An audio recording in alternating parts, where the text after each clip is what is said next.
Hey everybody, I'm Gonzo, and I'll be doing a review of Attack on Titan Chapter 53, Faith in His Idiots. Let me start by saying that was an unbelievable chapter, entertaining throughout. This is also my first review, so wish me luck. Let's not waste any time. Let's get right to it.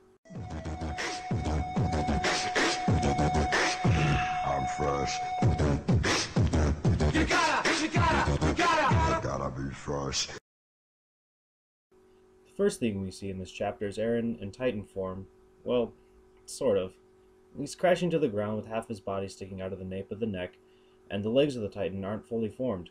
Turns out, he's failed in whatever task Hanji wanted him to complete.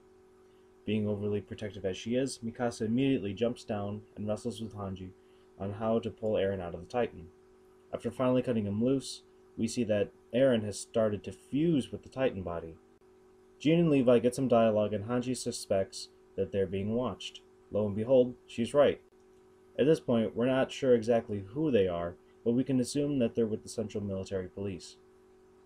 When Eren regains consciousness, we learn from Hanji that this was in fact his third attempt of the day.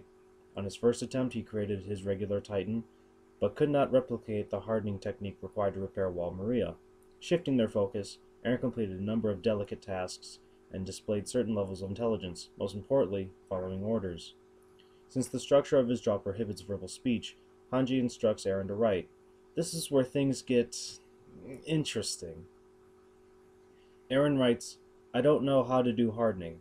Of all things, and after all his successes on the day, he focuses on his lone failure and eventually descends into instability. The next thing Eren writes is peculiar to say the least. He writes, "My father was by me." Then he, quote, got very sad and grieved for 30 straight minutes before pulling himself out of his Titan. After resting for only 30 minutes after that, he attempts to transform again. This time, however, he's only 13 meters and refuses to obey commands. He eats a house he created earlier, passes out, and only rests for another 30 minutes before trying again. His third Titan is only 10 meters in height and is not fully formed. Unsurprisingly, Eren blames himself for being unable to complete his objective to repair the wall. See, this is why I have so much trouble viewing Eren in a positive light. No matter what happens, he always finds a way to blame himself and fails to recognize the, as Monty Python puts it, the bright side of life.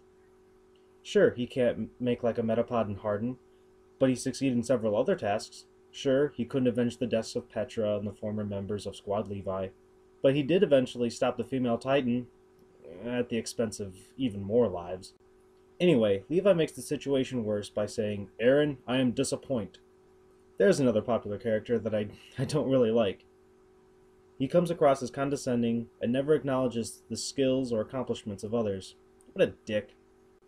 But he does reveal two clues as to what's to come. Firstly, he discusses a stench that may rot the walls over time. What does this mean? Will the Wall Titans be freed?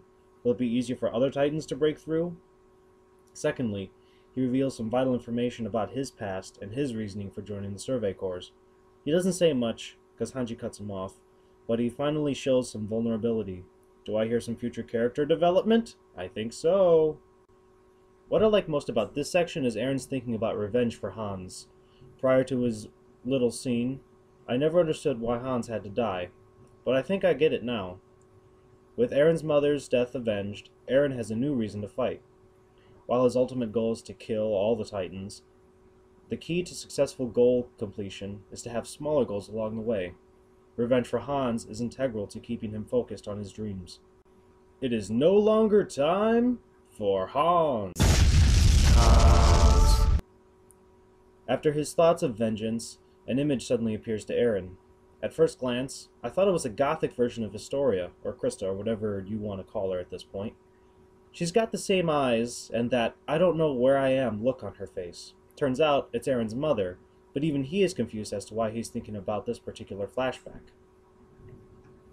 Next, we get a look at what Erwin is doing in the capital. He's riding along with an old friend from the military police. Erwin is inquiring about the death and investigation of Pastor Nick, but his friend Niall claims he knows nothing because he is only normal military police, not among those from Central. Apparently, the Central military police members are like the Spectres, while guys like Niall are just CSEC, an interesting schism within a single branch of the military. And if we learned anything from Mass Effect, never trust those above the law. Back to the story. Erwin asks about Niall's wife Mary, and we discover that Erwin also had feelings for her way back when, but chose the Survey Corps and the Titans over her, while Niall joined the military police so he could be with her and start a family. Erwin challenges Niall with my favorite line of the chapter. What changes our little world is hope and desperation. Who will decide? Whose task is it to decide? And whom will you trust? Just let that sink in for a while. Just let it sink in. Think about it. Every word was chosen carefully, and it appears nothing was lost in translation. At least, I hope not. Our little world. Erwin steps out of the carriage and stands in front of some building. At this point, I don't know what it is exactly, although some of you might, so help me out here. A court, a library, military police headquarters, King's Castle. Help me out here. Levi, meanwhile, receives instructions from Erwin, and he and his squad head out for Tross just before a bunch of people with torches light up the little village they were living in. Levi doubts that they're military police themselves, so this implies that they're hired mercenaries or something of the sort. Upon their arrival, Squad Levi is harassed by businessmen who claim the Survey Corps for not doing enough to stop the Titans. I feel that this scene presents a fresh perspective on the lives of the ordinary people, those in the homeland who struggle day in and day out and only experience the negatives of civilians, the military, and the Titans. Their pain is just as important as that of the main characters. But during their rant, Levi spots an elderly woman clutching a baby, but before he can confront her, some men drive by and kidnap Aaron and Historia. Big surprise, right? I love how Sasha has to point out that they've been taken. Again! But joke's on the kidnappers. That's not really Aaron. Nope. It's Jean in disguise once again, and he's pissed off that, again, others have mistaken him for Aaron. But the scene suddenly turns dark, as one of the men begins groping Historia in a warehouse. This is something I never really expected from the series. True, this manga deals with death and sorrow on a regular basis, but something like sexual assault is on a whole different level of dark. Needless to say, this fucker must die. Outside the warehouse, Levi, Mikasa, and the others are preparing to intervene. Now all we do is have to wallow in anger until next month, when Squad Levi lays down a much-deserved ass-whooping. All in all, I feel this to be a very informative and insightful chapter.